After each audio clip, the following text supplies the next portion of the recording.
आज हम चर्चा करेंगे त्याग और परोपकार की प्रतिमूर्ति महर्षि दधीच के बारे में।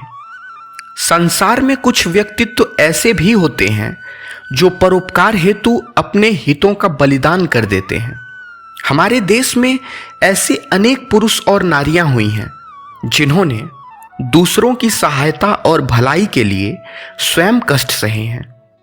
ऐसे ही महान परोपकारी पुरुषों में महर्षि दधीच का नाम आदर के साथ लिया जाता है।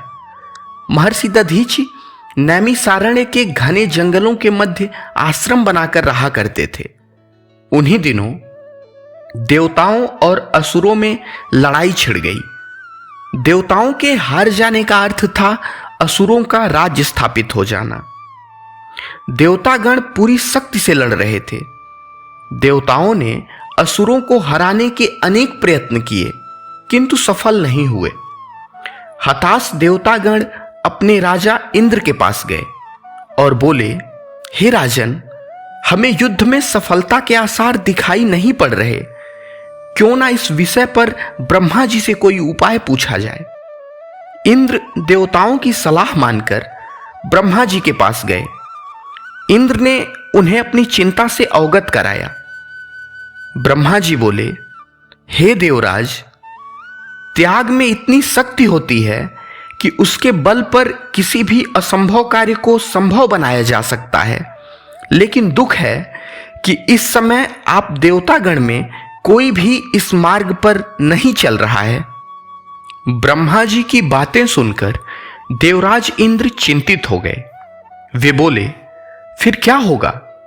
ब्रह्मा जी ने बताया, नैमिषारण्य वन में एक तपस्वी तप कर रहे हैं। उनका नाम महर्षि दधीच है। उन्होंने तपस्या और साधना के बल पर अपने अंदर अपार शक्ति जुटा ली है। यदि उनकी अस्थियों से बने अस्त्रों का प्रयोग करें तो असुर निश्चित ही परास्त होंगे। इंद्र ने कहा, किंतु वे तो जीवित हैं, उनकी अस्थियां भला हमें कैसे मिल सकती हैं? ब्रह्मा जी ने कहा, मेरे पास जो उपाय था मैंने आपको बता दिया।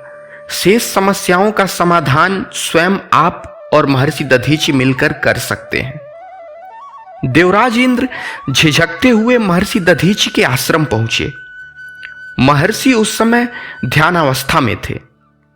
इंद्र उनके सामने हाथ जोड़कर याचक की मुद्रा में खड़े हो गए। ध्यान भंग होने पर उन्होंने इंद्र को बैठने के लिए कहा। फिर उनसे पूछा, कहिए देवराज, कैसे आना हुआ? इंद्र बोले, महर्षि क्षमा करें, मैंने आपके ध्यान में बाधा पहुंचाई है। महर्षि, आपको ज्ञात होगा इस समय देवताओं पर असुरों ने चढ़ाई कर दी है। वे तरह तरह के अत्याचार कर रहे हैं। उनका सेनापति वृत्तासुर बहुत ही क्रूर और अत्याचारी है। उससे देवता हार रहे हैं। महर्षि ने कहा, मेरी भी चिंता का यही विषय है। आप ब्रह्मा जी से बात क्यों नहीं करते? इंद्र ने कहा, मैं उनसे बात कर चुका हूं। उन्होंने उपाय भी बताया है, किंतु किंतु किंतु किंतु क्या देवराज, आप रुक क्यों गए? साफ साफ बताइए। मेरे प्राणों की भी जरूरत होगी तो भी मैं सहर्ष तैयार हूं। इंद्र ने कहा, हे महर्षि, ब्रह्मा जी ने बताया है कि आपकी अस्थियों से अस्त्र बनाया जा सकता है। वह अस्त्र वज्र के समान होगा। वृत्तासुर को मारने के लिए ऐसे ही वज्रास्त्र की आवश्यकता है। इंद्र की बात सुनते ही महर्षि का चेहरा कांतिमय हो उठा। उन्होंने सोचा, मैं धन्य हो गया। उनका रोम रोम पुलकित हो गया। प्रसन्नतापूर्वक महर्षि बोले, देवराज, आपकी इच्छा अवश्य पूरी होगी। मेरे लिए इससे ज्यादा गौरव की बात और क्या होगी? आप निश्चय ही मेरी अस्थियों से वज्र बनवाएं और असुरों का विनाश करके चारों ओर शांति स्थापित करें। दधीच ने ध्यानावस्था में अपने नेत्र बंद कर लिए।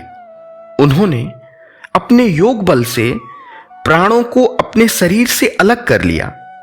उनका शरीर निर्जीव हो गया।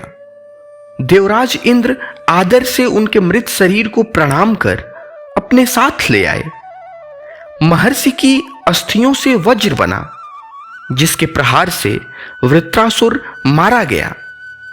असुर पराजित हुए और देवताओं की विजय हुई। महर्षि दधीचि को उनके त्याग के लिए आज भी लोग श्रद्धा से याद करते हैं।